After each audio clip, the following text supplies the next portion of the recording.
Wala nang maraming paligoy-ligoy pa, diretso sa punto na. Maiksi lang ang komentaryo, pero diretso sa punto. Maraming kuro-kuro, may tiwali, may totoo. Dito, sa puntong diretso tayo. Punto, diretso.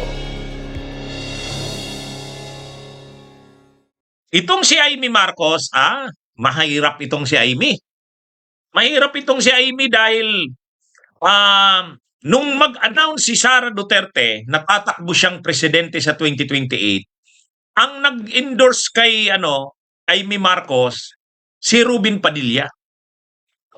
Nandun si Rubin Padilla sa labi ng Senado. Pagkatapos, in-interview si Rubin Padilla ng media.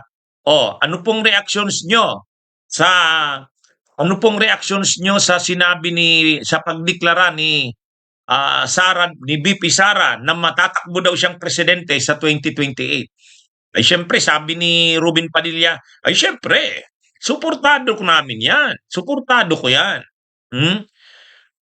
Kayo po ba? Hindi po ba kayo tatakbong vice president niya? Sabi ni Rubin Padilla, hindi ako. Ito, si Manang Amy. Kasi dumaan si Amy sa likod niya. Ito si Manang Amy. Ito yung malakas. Girl power. Sabi niya. Tapos lumabas na ngayon yung pangalan ni Amy. Girl power daw, sabi ni Rubin. Pagkatapos, dream team daw yon, dream team. Pero ang reaksyon kaagad ni Yussi Claire Castro, yan? Team, itim yan, itim. Yan ang linyada ng kadiliman. Parang yung line-up na yon, linyada ng kadiliman. Team itim, sabi ni Yussi Claire Castro.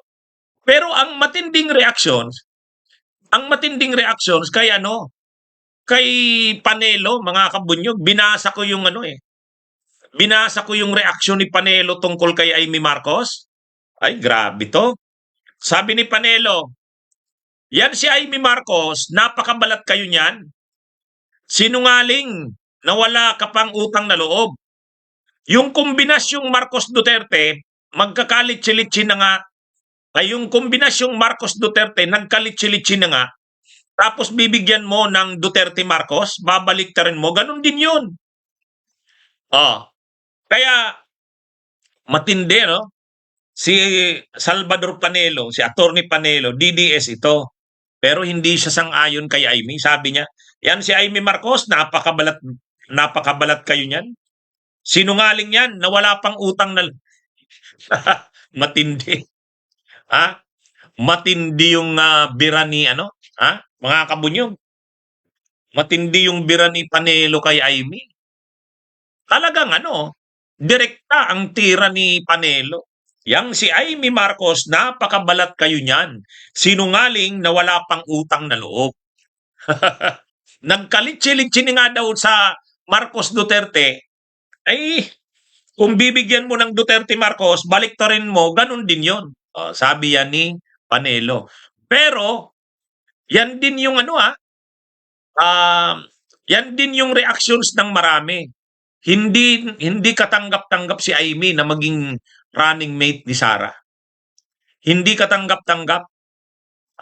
Si Rubin Padilla lang yung nag-float ng pangalan ni Amy. Si Rubin Padilla lang. Pero yung iba, hindi.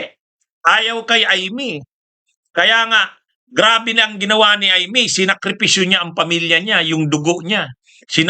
Grabe ang ginawa niya sa kapatid niya.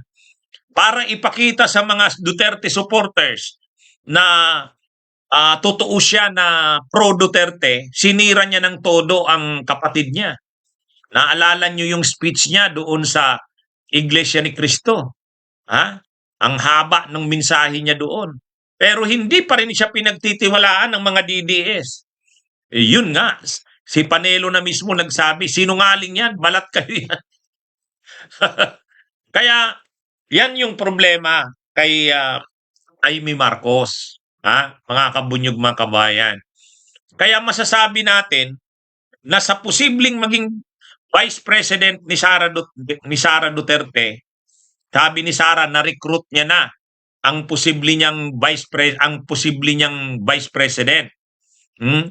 Sa tingin ko, alisin na natin yung pangalan ni Amy Marcos doon. Kasi wala talaga eh. Ha? Wala talaga. Saka mapapansin nyo, si Robin Padilla kaagad-agad, binawi. Malakalipas lang ang ilang araw, hindi na si Amy Marcos ang binabanggit ni Robin. Sabi ni Robin, ako, handa naman akong maging vice president. Eh. Madali lang naman yan. Advocacy lang yan. So, makikita nyo, hindi niya na tinutos up si Amy Marcos. Siguro napagsabihan na siya. Siguro napagsabihan si Robin. Ha? Senator Robin, wag mo na uling babanggitin si Amy. Magre-react ang maraming DDS, hindi kumbinsido kay Amy. Oh. Kaya, kumbaga mga kabunyog, mga kababayan, kung sa tanong, si Amy kaya ang napili ni Sara na running mate niya, mukhang malabo. Malabo. Kasi nga, si Amy mismo, marami ang reactions ng mga DDS, hindi talaga siya. Walang tiwala kay Amy. Mga kabunyog, mga kababayan. Kahit na grabe na ang ginawa niyang paninira sa kapatid niya, hindi pa rin siya pinagtitiwalaan ng mga DDS. Yun na nga, ang may pinakamatinding bira sa kanya, si Panelo mismo. Napakabalat kayo daw at napakasinungaling. Imaginein mo yan. Sabihan ka ng ganun, na napakabalat kayo mo at napakasinungaling. So wala na. Kumbaga, sa option siguro na si Amy ang maging running mate ni Sara, kung i-consider yung mga DDS mismo, hindi. Kasi parang masyadong galit ang mga DDS sa Marcos na hindi nila mabanggit yung Duterte Marcos. Ay kung Duterte Amy naman, dumi. Dumi. Kaya nga, kahit si Yussi Claire Castro, ang tawag dyan, sabi kasi ni ano daw, girl power. Parang dream team. Pero sabi ni Yussi Claire Castro, hindi. Pag si Sara at si Amy, ang tawag dyan, team itim. yun ang tawag ni Yun ang tawag ni Yussi Castro sa team na yan. Team itim daw.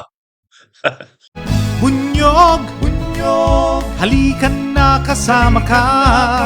Bunyog, kapag buklod ay may pag-asa. Luzon, Visayas, Mindanao, isa ang pananaw. Sa bagong Pilipinas ang bunyog isisigaw. Bunyog.